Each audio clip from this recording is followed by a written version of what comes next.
નમસ્કાર, CB24 news સાથે હું રેશમા આપનું સ્વાગત કરું છું. રાજ્યમાં આગામી દિવસમાં ફરી એકવાર વરસાદનું જોર વધવાની શક્યતા વ્યક્ત કરવામાં આવી છે.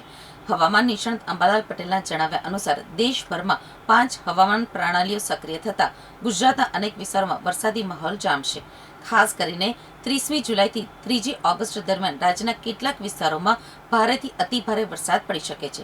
તો સાંભળીએ હવામાન નિષ્ણાત અંબાલાલ પટેલે શું કહ્યું.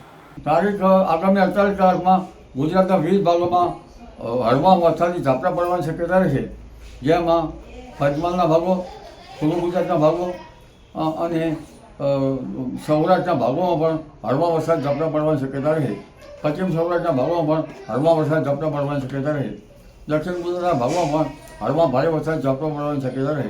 પણ ઉલ્લેખનીય છે કે 4 થી 5 સિસ્ટમો દેશમાં સક્રિય થતાં ગુજરાતના ભાગોમાં પૂર્ણિમા પછી ભારેથી અતિ ભારે વરસાદ થવાની શક્યતા રહેશે, જેમાં મધ્યપ્રદેશના સંલગ્ન ભાગોમાં લગભગ મધ્યમ વરસાદથી લઈને 4 ઇંચ, 5 ઇંચ, 8 ઇંચ અને 10 ઇંચ તો ક્યાંક 20 ઇંચ વરસાદ પૂર વરસાદ થવાની શક્યતા રહેશે, જેના કારણે ખેતરોમાં જળભરાવ થવાની શક્યતા રહેશે.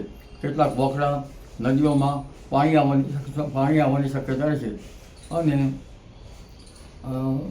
દક્ષિણ ગુજરાતમાં પણ વરસાદ થવાની શક્યતા રહેશે.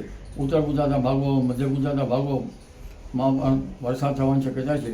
ત્યાં ભારે વરસાદી ઝાપટા આવી શકે અને કોઈ ભાગમાં લગભગ 3 ઇંચથી લઈને ઉત્તર ગુજરાત, સાબરકાંઠા અને અરવલ્લીમાં 3 ઇંચથી લઈને 5 ઇંચ કે તેથી વધુ વરસાદ થવાની શક્યતા રહેશે.